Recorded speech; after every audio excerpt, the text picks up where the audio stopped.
Okay, see, you grew up in Preston, Yep. as I did. Yep. We went to the same places. We walked the same streets. Yeah.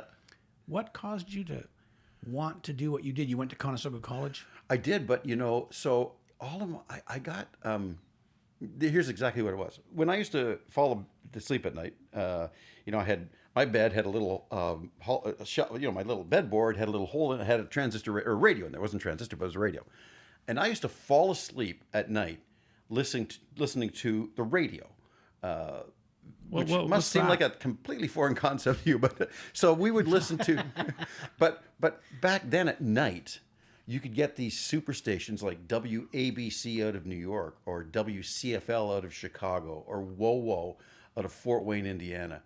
And especially the New York and Chicago stations had these boss jocks like Cousin Brucey. And I used to listen to Cousin Brucey and all these boss jocks on the radio, falling asleep. And then it's like I was 9 and 10 years old, then thinking, oh my God, that's for me. And then I used to walk from, we lived at Westminster and Vine, so it's 3 blocks from the high school. I think it was Wellington. Like you lived 5 blocks from me. So it was Wellington and Vine until Cambridge came in and they changed it to Westminster. And I used to have to walk from there to Fifth Avenue for my piano lessons. So Fifth Avenue is just up by the Galt Country Club. And I would walk out there doing a radio show in my head. That's how I passed the time. And not only would I do the radio show, I would sing the songs. And if I had to, I'd make up songs. Whoa. Whoa. So anyway, and so I was always interested in that, and I remember, my parents had a hi-fi, and then I would get records, and I'd be listening to the records, and then I got 2 rulers out, and then I would start drumming on pillows, and so I always had this thing about this kind of music and the guys who presented it. And so I went all through high school. And as you know, when I was in Preston High School, I did the morning announcements for years and years and years. Like one student would go up and I would do the morning announcements. At the radio station in Kitchener, which doesn't exist now, they would have Grantley, who was the Grant Hoffman, went by the name of Grantley. Canadian Bandstand. Canadian Bandstand, who the video of Rush on Canadian Bandstand still exists. But so I would go up there, and every now and then I would oh my God, now I'm doing what I want to do. And he Grant let me do a demo tape once, and I sent it out to CFTJ here and got rejected, and I was crushed. CFTJ doesn't want me. And so then I thought, well, I'll go to Conestoga College. So my dad at the time was an accounting teacher at Conestoga College. So I got it in my mind that I would not go to Conestoga College because my dad was teaching there, not realizing that the campus at Conestoga College, not unlike Preston High School, was pretty damn big.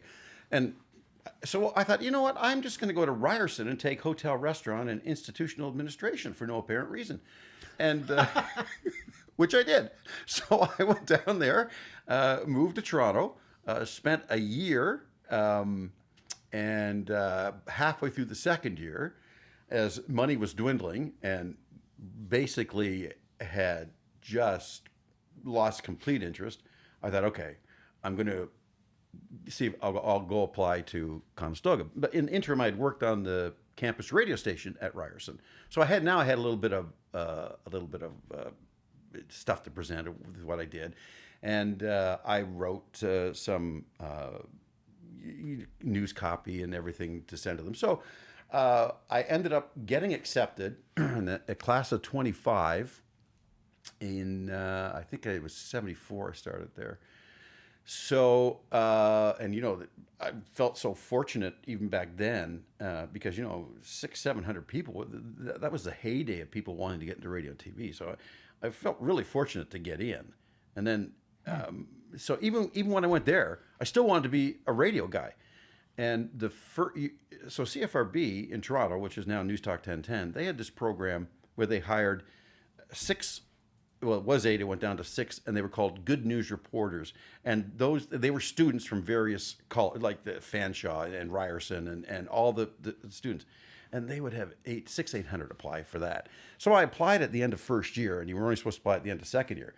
So anyway, I got a call that I didn't get in. That I was made the short list, but I didn't get in. And then some guy does not want to do it, so now I get in. Oh, okay. So now I'm at the end of my first year, and I'm a Good News, and people like, legendary people like, Gordon Sinclair and Jack, all these huge radio guys are checking my copy. So I became a pretty good writer pretty quick. And then I came back to Conestoga in the second year and still had that whole, I want to be a radio disc jockey. And then Mark Hebscher, I went to school with Mark Hebscher, the former Sportsline guy. And yeah. So he was going in and writing sports for Wayne Koyman at CKCO. And Mark left school early because he got a job. And so I went down to CKCO to get this job. And what the job was back then was writing Wayne Koyman's evening sportscast. And the reason they had that person is because Wayne started as an announcer, and on CKKW they moved him down to do sports, and he had no experience in writing or anything. He was an announcer, and a damn good one. And so I would go in and write his copy. Wow. And then that all of a sudden now it's Bill Lincoln's going, hey, do you want to go out and do a report?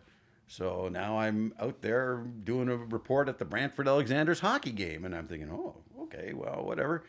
And so by the end of my second year, I somehow became the weekend sports anchor at CKCO. So I spent the third year at Conestoga College. I was going to Conestoga College full-time, and I was working at CKCO full-time. So I had a full-time job already. But my thought process was, okay, I already screwed the pooch for 2 years at Ryerson. I'm not going to go another 2 years and not get a piece of paper. Not that the piece of paper, I think it was probably just even more for my parents. I mean, as you know, every job falls down to, at the end of the day, how good you are. Like that, every job falls down to that. You didn't know the future at that time, really. Well, no, you know? No. And I thought, well, I get, so I ended up getting what they called early graduation. And so I only went September to, I think, end of January.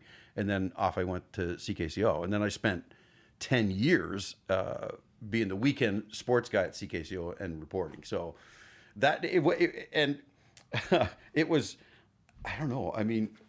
I think it wasn't until I started doing the writing that I sort of gave up the dream of listening to these boss jocks, they called them, like, CKLW out of Windsor. I still call up to this day. I'll go to YouTube and call up some of these old air checks from these guys, and Really? I'm just amazed at them.